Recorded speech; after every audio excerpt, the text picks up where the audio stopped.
We've reached the final episode of Echo. It is finished, finale'd, as some would say. I think the kids say finale'd now. Yeah, it's episode 5. Yeah, I don't know what the kids say. I don't either.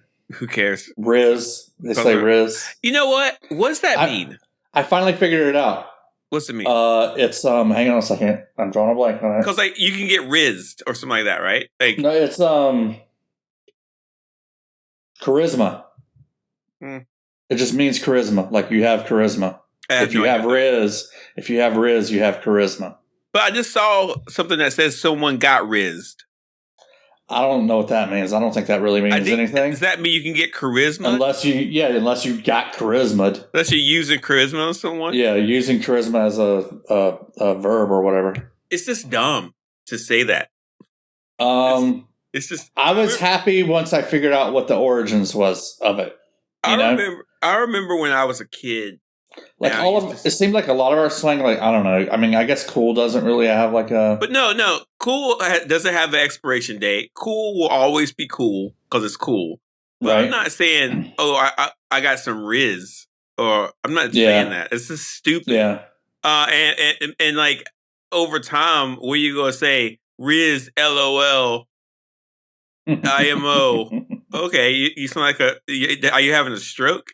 Like, we laugh about this. But when someone's saying Rizz, LOL, when they're 50 years old, like, what are you going to do then? Like, we assume these kids are going to grow up, right? And become like normal people. But that's just an assumption. That's an assumption. I've been talking this way since I was 12. So, like, if these kids are using acronyms and saying Rizz all the time, they're going to be 60 years old saying Rizz to their people that grew up in Boston in the 80s, do they still say Wicked all the time? Yeah, Wicked's fine. You can say Wicked. But Rizz, like, there should be some way to understand what that means. Like, I should be able to understand what that means. No, charisma. Like, you have 2 other syllables missing. Like, I don't know what that means. Like, what? That's just dumb. It's just silly. And like, you know, these kids aren't reading books. They're not even watching TV anymore. Jay, did you say something about Echo? They're not watching any movies or nothing. They're not watching Echo. If Disney's worried about money, these millennials... my kids did not watch Echo. You got that right. Yeah, they aren't watching Echo. This Gen Zs or whatever, they're not watching Disney Plus stuff. That's why all the money's going away. You know, they're watching stuff on their phones. It's just hilarious. They need more Spider-Man. They need Spider-Man on Disney Plus. They ain't going to save it. If you want to get... My kids would watch Spider-Man. No, if you want to get these kids to pay money for something, put it on their phone somehow. That's it. They're not going... Disney Plus is on the phone. Okay, you got... Put it in Fortnite. All right, so Echo... Did you see that? I'm not going to talk about Fortnite. Disney gave them $1.5 billion. You might as well take that money and throw it into a ditch. What's that even mean to me? It doesn't mean anything to me. I don't know. I don't know. That's a lot of money, though. We're giving Fortnite $1.5 billion, yet like there's entire countries being bombed to death right now. Multiple countries being bombed to death right now. Lots of homeless, starving people. Yeah, but Fortnite. Okay, anyway, yeah. Something about Echo? I want to spend... Did you watch Echo? Yeah, I want to spend some time going over the entire plot of Echo from start to finish. Okay, so we can talk about it. And I'm not going to use any fun sound effects or anything. I'm just going to do it. Good. Thank you.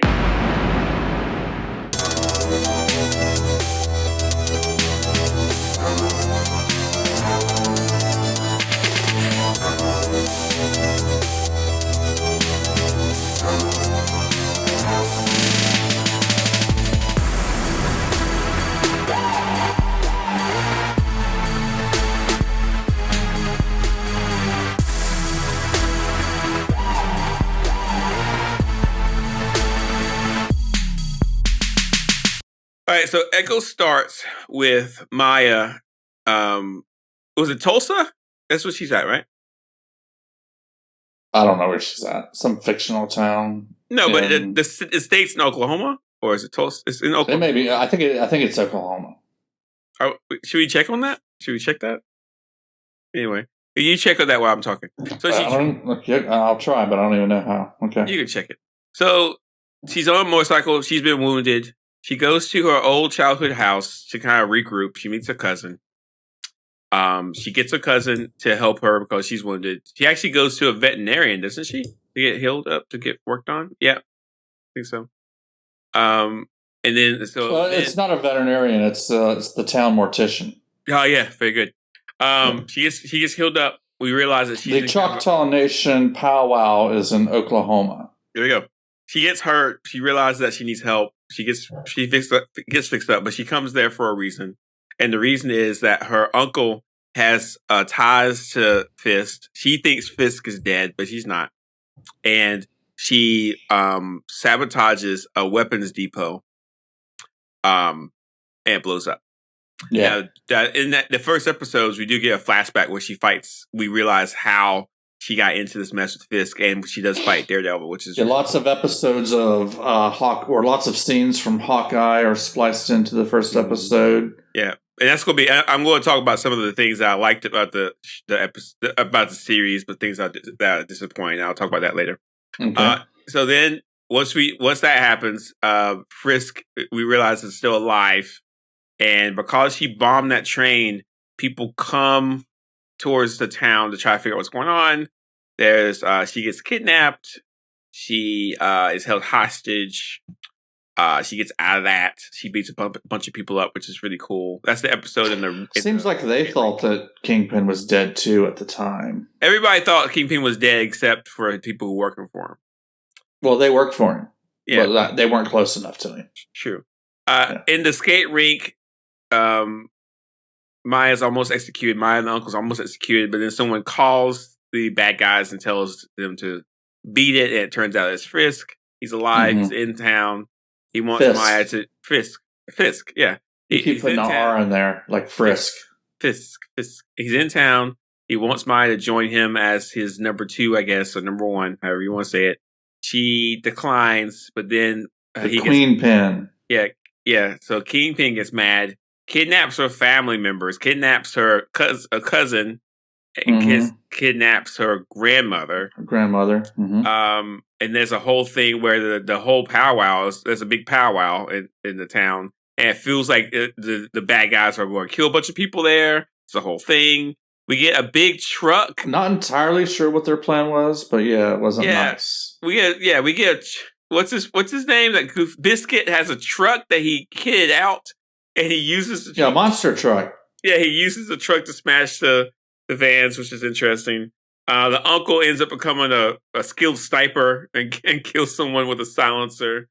A rocket goes off and explodes. But the main thing is Maya... Fireworks at the powwow. Yeah. Maya gets she learns about her connection to her ancestors.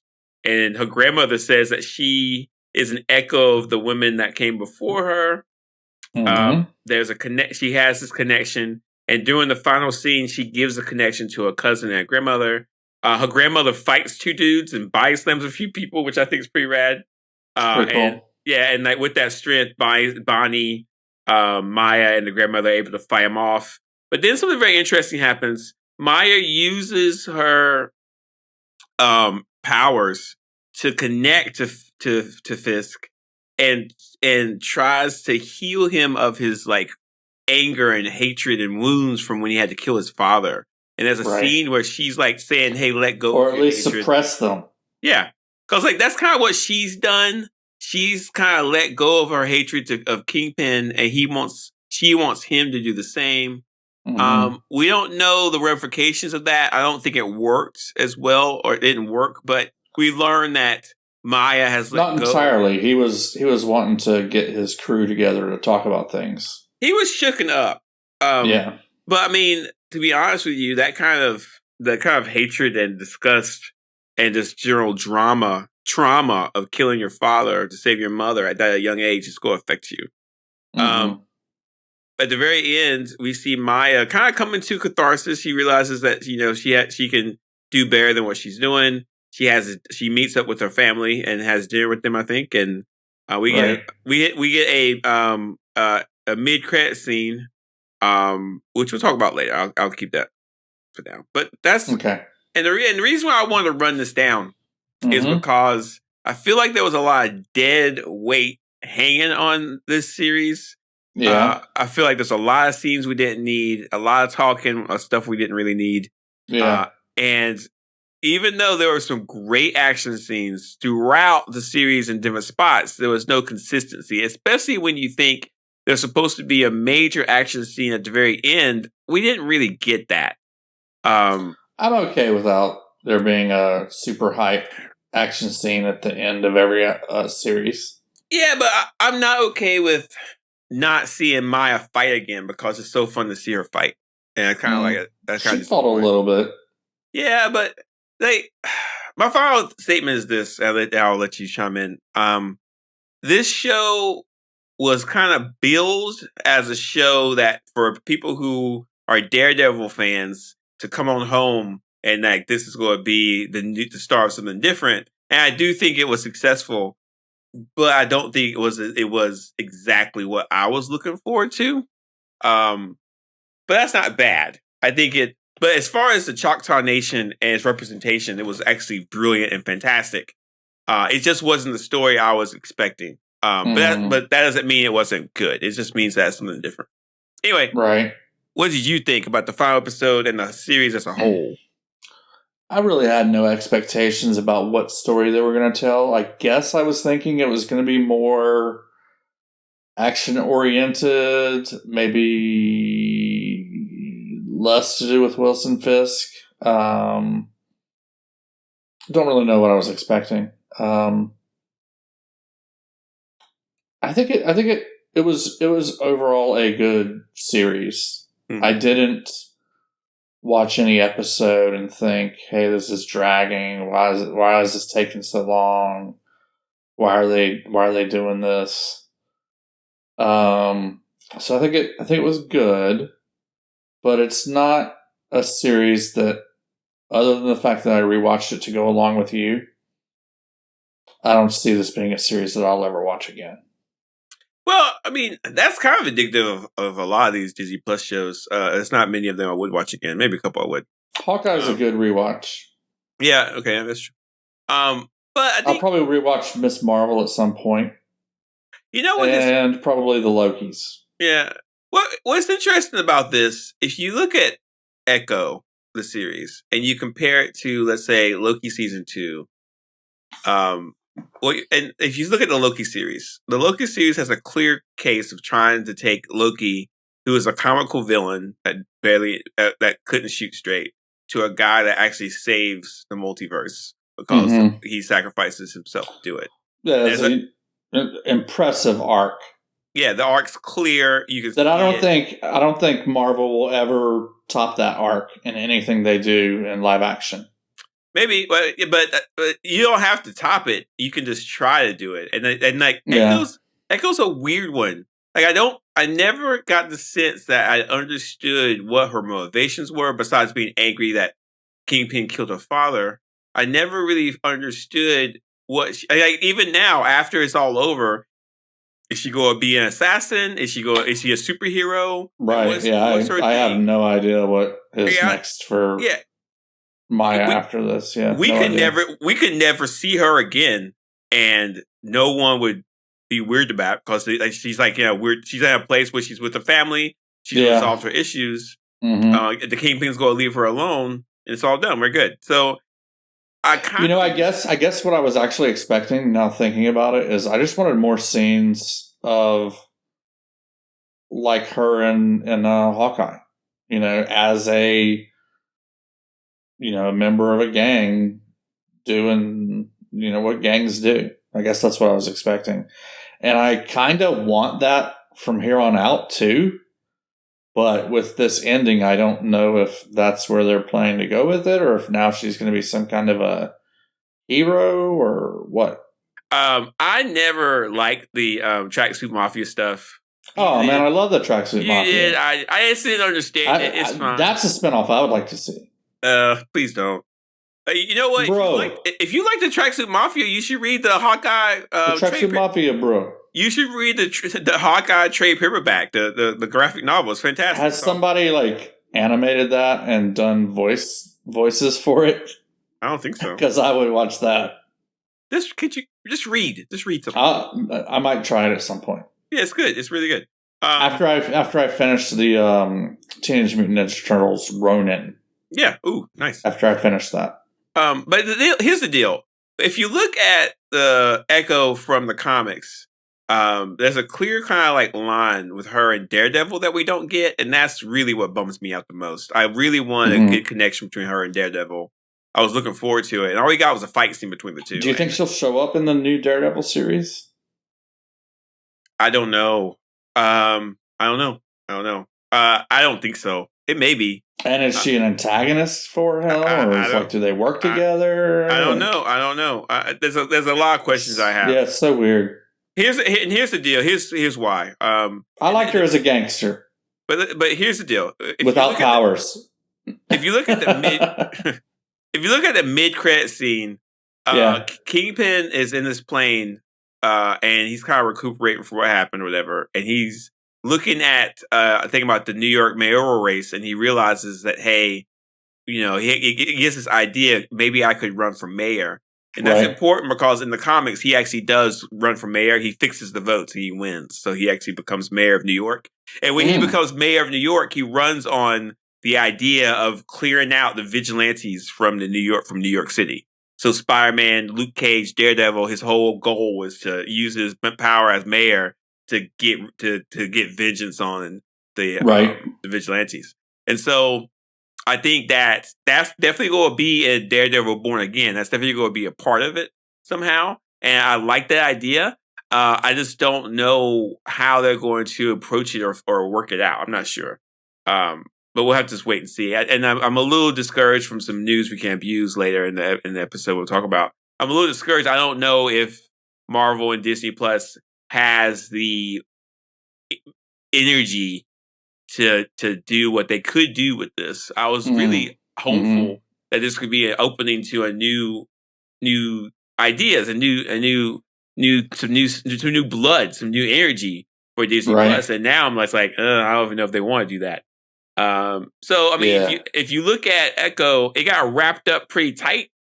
And so there's no the Kingpin has a lead in towards Daredevil Born Again, but as far as Maya's concerned, she's in a happy place, and they might just keep her there. And that's something something they like to do a lot. I feel like they like to kind of keep certain characters in a little niche, and they're done and move on. But I don't know. I liked the Choctaw Nation involvement. I think that was the best. And to be honest with you, I think episodes 1, 2, and 3, in my view, were the strongest.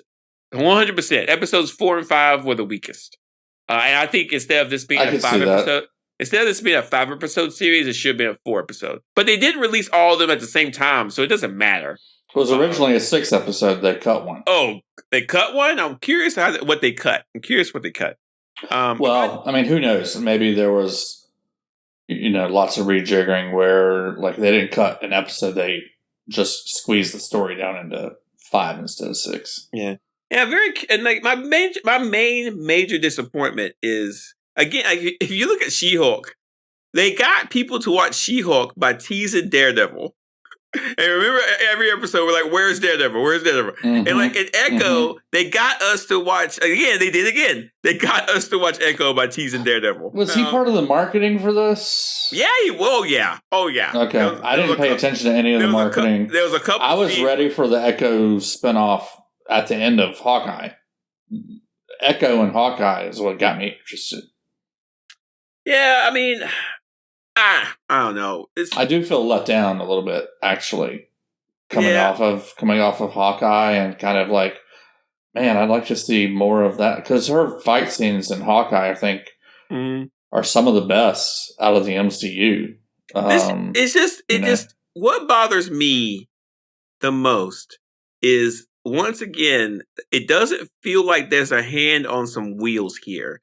Like when you have, I just feel like it doesn't feel like they know what to do from here. Echo should have came out sooner, way sooner.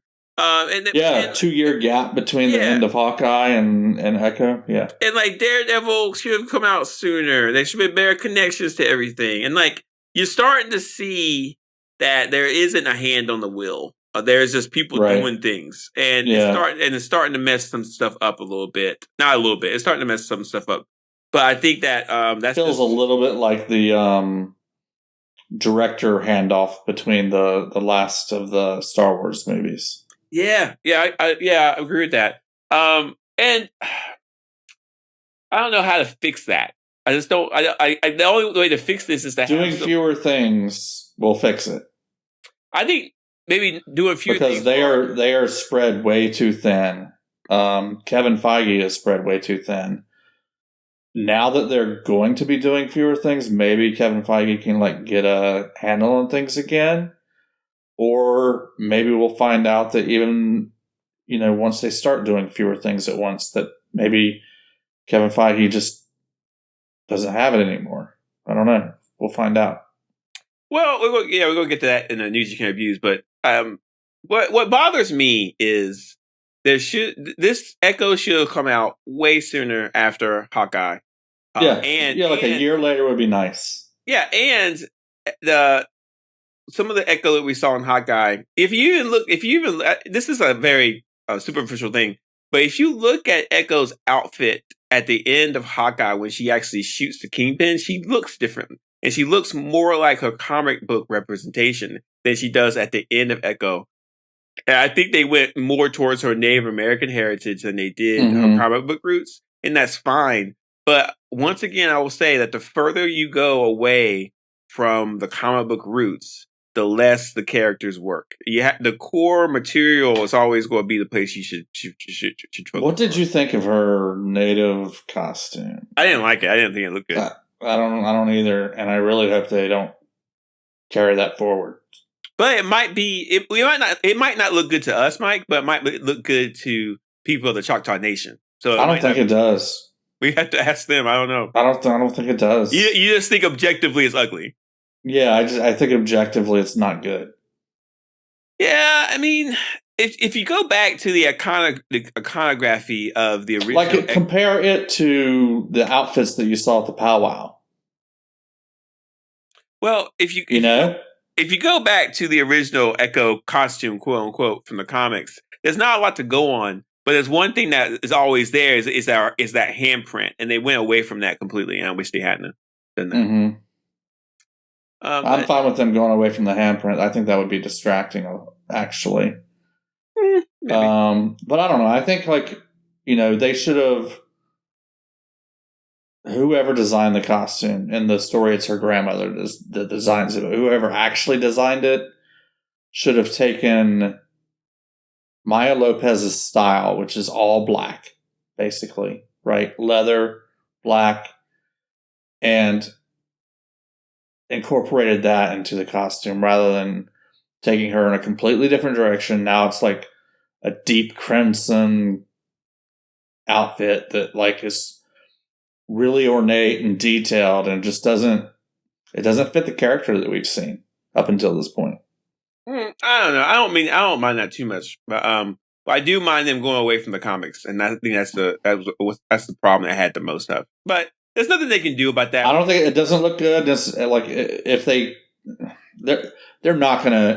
It'll be something else. If she ever shows up again, she's gonna be wearing something different. Yeah, maybe. I wonder if they still want to go back to her having the same kind of abilities. I'm curious about that. Yeah, the abilities is weird. It seems like it's just whatever they need. She can do. Yeah, pretty much. Like she can heal when she needs to heal, and it can be superpowers when she needs to have superpowers. Yeah, but that's not that odd. If you look at the comic books, that's not that strange. It actually reminds me of the Phoenix Force that she was a part of. But anyway, that's it for Echo season. Echo finale. Season. I will say season 5, but in season 5. I'm so all right, let's rate the finale, and then rate the series. All right, so finale, I'm gonna give it a solid C+. It's just okay. The series itself, I'm giving it a good B. All right, I'm gonna go with the C+ with you. The plus is only in there because we see. I'm looking for his name, Dallas Goldtooth in the powwow. He gives it a plus. Okay. Without him, it's just a C. He's the announcer at the powwow. Oh, so he's from He is from Reservation Dogs. Reservation Dogs? Okay, cool. Yeah. Right. And the series, I'll give it a B. Okay, well, that's what about to say. Cool. I mean, it's not Did you rate the series? Yeah, I gave it a B. B, okay. Okay. Yeah, it's not terrible. I think people should watch it. I just wish that was a little bit more than what we got. Yeah. Can't have it all. Can't have it all. Right. All right, we got some news you can't abuse. Mike, you ready? I feel like I'm broken ever since, I don't want to say it, but ever since the other series that was really, really bad, I feel like my rating system is a little bit broken. Yeah, you got hurt, Mike. You got hurt in a weird way. You got hurt in a weird way, in a bad way. And that series was hard to watch. Talk about a series we're never going to watch again. Lord. Yeah, no kidding. All right, so news you can abuse. Yeah, hey, okay, it's Thursday. Friday's coming up. If you have kids, here's what you should do. Here's what you should do. All right, get a nice thing of drink. Make a big old thing of popcorn. About 8:00 after dinner, maybe have pizza for dinner. Have some fun. About 8:00 after everybody eats, turn down the lights real low. Okay, get on Disney Plus and watch The Marvels, which is streaming on Disney Plus. Sounds really good. I can't wait to watch this again. I might watch it tonight, to be honest with you. It's still good. It's like, I'm excited to watch it again. I'm excited to watch it. And like, I don't do that often. I really don't. I don't like, I can't wait to watch it. I am super stoked that's on Disney Plus. I think this will do well streaming. I think a lot of people will like, listen, this movie's getting bad reviews because a bunch of nerds are down rating it online. I'm not gonna go see it. And then like, a few months later, it's on Disney Plus. I didn't see this. There's nothing else on Disney Plus right now. I'm at home. I might as well watch it. I already paid for it. Okay. And they're going to be like, wow, this is actually pretty good. And that's exactly what's going to happen. I'm seeing a lot of people talking about it on Mastodon and Threads. I mean, it's just, it deserved better than it got in the movies. It's not a perfect movie. It's not a perfect Marvel movie. Yeah, I mean, it's way better than the box office results. Way better than the box office results. And like, what I like about the MCU experiment is the connectivity of it. If you look at the shows and the movies and everything else, I mean, it's a lot of work to create that connectivity, but when it works, it works. And like, I really enjoy all these connections. I really do. And that's one of the reasons why I like this. So anyway, Disney Plus is streaming right now. Super excited. Please go watch it. Super great. So do you know who Pedro Pascal is, Mike? Yeah, he's the Mandalorian. He's the Mandalorian. He's been in tons of different movies and TV shows. And the biggest, I think it's confirmed that he's Reed Richards' Mr. Fantastic. I think that's confirmed. It's confirmed by the director of the Fantastic Four. Which is odd that he would confirm that if it wasn't true, right? Yeah. So, Mike, you don't have any history with the comics, so you don't know. No, I know the Fantastic Four from the cartoons. If they give him a beard, he'll be fine. He'll be fine. The biggest problem with Mr. Fantastic or Reed Richards is his abilities. The stretching ability that he has does not translate well to the screen. When you look at a power fantasy, no one wants to do that. That's not a power fantasy that anyone wants. And so when you look at him and he's stretching, it'll be fine. But that's the problem is like that stretching thing. No one wants to do that. That's not an ability anybody wants to do. And so it just looks weird, and it's always going to look weird. I'm going to die saying that. The last thing I say. Have you seen The Incredibles? I have, and I stand by my statement. Mrs. Incredible has that. That's her ability. The last thing I will say before I die is Mr. Fantastic's abilities does not translate well on the TV screen. That's the last thing I'll say. I'll probably say goodbye to my loved ones, and then I'll say that. It'll be fine. It'll be fine. It'll be good. We gotta hold ourselves to a higher standard. Things need to be better than just fine. All right. Here's the biggest one that we talked about. Kind of, we alluded to. When are they going to announce the rest of the cast? Come on. I don't know. And why are y'all holding back? Well, let's look at this next thing that just came out. Disney plans to reduce volume. Here's a quote. So if you guys don't know, there's shareholders calls, and these calls are open to the public, so you can kind of listen to what they're saying. And this is what Bob Iger. I'm apologizing for mispronouncing his name. Well, this is his second tour of duty as CEO of Disney. When was he last? When did he do this last time? He retired and then handpicked a CEO to replace him, and now he's coming in to replace the CEO that he handpicked. See, was he a part of Marvel's resurgence in Disney or what? You know, he was around when they started, I think. Okay. See, here's a quote from Bob. Is it Iger or Eager? Iger. He says, I'd say we're leaning a little bit more into sequels and franchises. I think given the environment and given what it takes to get people out of their homes to see a film, leaning on franchises that are familiar is actually a smart thing. And our zeal to greatly increase volume partially tied to this wanting to chase more global subs for our streaming platform, some of our studios lost a little focus. So the first step that we've taken is that we've reduced volume, we reduced output, particularly in Marvel. I think the call to reduce volume is the right call. I saw somebody say this on Threads, I think it was, and I agree. I think that I've had similar thoughts in the past that for a single franchise, and I'm considering Marvel a franchise, 2 movies, 2 TV shows a year is about all the audience can handle. What do you think? I'm disappointed in the lack of courage and creativity on the part of Mr. Bob Iger. What do you think about just the quantity, just the volume? I will say this right now. I am not going to sit here and say that, Disney's having financial troubles. They need to reduce their volume. I don't care about them making money. I'm just saying as them as creatives and me as a viewer, I think reducing the volume is a good call. But you wouldn't say that if they made good stuff. If they make good stuff all the time, you wouldn't. They can't make good stuff because they're trying to do too much. No, they could. They could hire way more people and give unshackle the creative people that they have and say go nuts, and we would get the most creative. Well, the way that they're trying to do it with an overall overarching story and a guy in control of all that doesn't scale. Do you want your interconnectivity or do you want Yes, I want all of it. You want all of it. No, don't give me this. Don't give me this. You have people sitting at home right now who want to be a part of what Disney and Marvel are doing, but they won't hire them because they don't want to spend the money. They're cheap. They're cheap.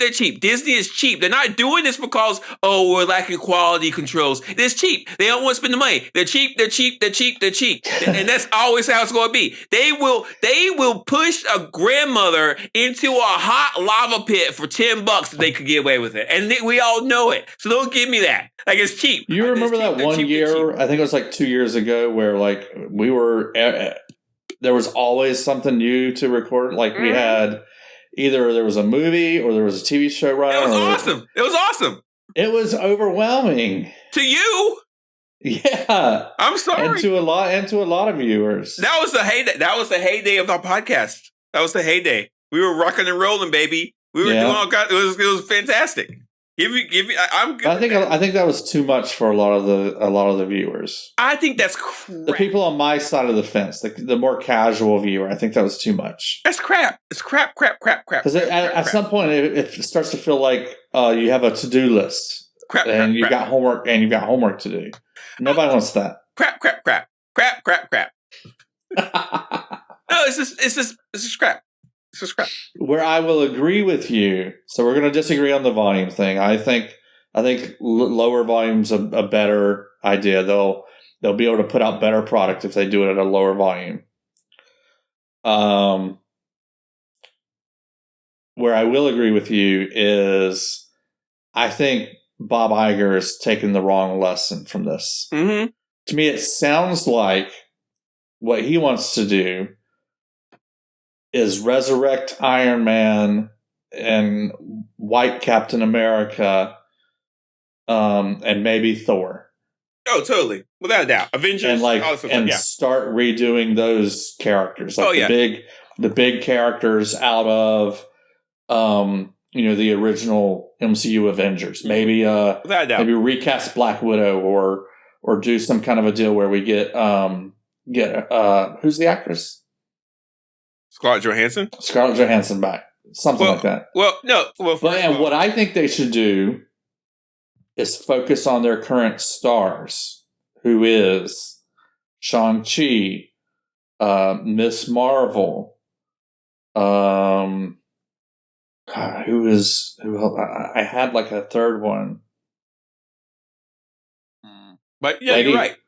You're absolutely right. Haley Steinfeld, Hawkeye. Yeah, you're absolutely right. They should focus on the new Avengers. They should They should give us our Shang-Chi sequel that we definitely need. Not everybody that they've introduced. Obviously, leave the Eternals on the editing floor. Just don't worry about them. No Eternals at all. Shang-Chi. He needs to be one of the big stars of the MCU going forward. But Miss Marvel needs to be. But Hawkeye needs to be. But here's my problem. Okay, it's obvious that they're playing it safe now, and when you play it safe, you just do the very predictable things. And so, Shang-Chi is not a safe thing. It's just not an Asian lead, an all Asian cast. That's not a safe thing. That movie was fantastic. He doesn't always have to be in an all Asian cast. No, I'm not saying that. That's true. But what I'm saying is the safe bets. Avengers, safe bets. Oh yeah, I know. Resurrecting Iron Man. Safe bet. But also boring. Yeah. It's also boring. We've already done this. It's like if he just thinks, give them what they had before, they'll be fine. Right. He's going to be extremely disappointed when people just don't go see it because they've seen it before. Here's what he needs to do. Here's what he needs to do is if he wants sequels, he needs to get Tom Holland on board for some Spider-Man sequels. That's what he needs to do. Well, I think here's what they should do. I think 2 movies a year is good for Marvel. I think one is summer, one the Christmas time, and that's great. Exactly. And these movies should be the big hit ones. But just because just because they're scared because these movies aren't making as much money as they used to, doesn't mean they need to be scared about and not be inventive. They need to continue to be inventive. New original things. Here's the problem. I agree with you. Yeah. We'll wrap this up real quick. Here's the problem. They're already taking something that's been done before. All these characters and these stories were comic books first. Right. So they're lucky they even have that to dig into, right? Mm-hmm. So you're telling me you're going to take Iron Man that's already been depth into twice and then do it a third time? It's not going to work. At a certain point, the original material is going to lackluster based off what they're trying to do. So again, and like Disney and Bob Iger or whatever, first of all, Bob Iger, you don't know anything about being creative. All you know is spreadsheets and making cash. So you need to hire a few people who do know how to do this and then leave them alone and let them do their job. Make people excited, get young people on board and like hire people. And like try to convince your board and the people around you to spend the money, to invest your money into getting these things going. And it might not reap any rewards soon, but give it a couple of years, you do that and you'll have all your financial stuff fixed. But they always do this. Companies always cut when they need money. They cut. And then they wonder, how come we're not making more money? Because you cut. You got to invest in your future. Invest. Like Disney just gave Fortnite $1.5 billion. What are you doing? Like you give that money to stupid Fortnite and you could have invested that into Marvel. Like this is kind of silly. That's what Apple did when Steve Jobs was still running it. There was like the big downturn when Steve Jobs was back at Apple. He's like, you know what? We're not going to do what everybody else is doing right now. And we're going to put all of our energy into it and innovate during the downturn. And they are the most valuable company on the planet right now. And miss me with this, I don't have enough money. Disney, you have billions of dollars. You just don't have as much as you want. So miss me with that. Until you have negative $1 in your bank account, shut up. Just don't talk to me, right? When you're giving all these CEOs millions of dollars and all they do is answer emails and walk around offices all day, they're not doing anything, all right? Cut those jobs. Cut those jobs. And give those jobs to some kids that just came out of graphic design school and give them free reign over some creative properties and let them go nuts. Like, what are we doing? It's just silly. It's just ridiculous. Anyway. Yeah. Anyway. That's it. I got hot. Got heated. Got spicy. That's news you can abuse. We abused it. Yeah, it's pretty hard. It's pretty abused. It's like crying right now. I don't even know if news you can abuse is like politically correct. It's like, is that couth to say? Why you're the one that named the segment? Why did you? I know. This is the first time I've actually come to terms with the fact that might be a bad thing to say. It rhymes. I think that was the important part. Yeah. Mike, what's next? We're going to talk about which MCU shows should have been a movie. I already have 2 or 3 in my head right now. You know, it's like the old, the popular saying, this meeting could have been an email. Yeah, I like that. Which MCU show should have been a movie? Yeah. Which MCU? Yeah. TLDR, right? Too long. Right. Yeah. No, this will be great. And Mike, how can our listeners share our podcast with people so they can hear what we have to say about it? Give us a review. Write a review for however you're like listening to us. Hit the star, do a thumbs up, and then most importantly, hit the share button and share it with your friends and your family. Yep, do that. Yep. Can you think of anybody else, Jay, that they should share it with? The congressman. Ooh, that's a good one. Yeah, email the congressman, right? Because they're not doing anything. So yeah, they need something to listen to while they're pretending to. It's not. They're not do even work. They're not even pretending. They're not even right. pretending.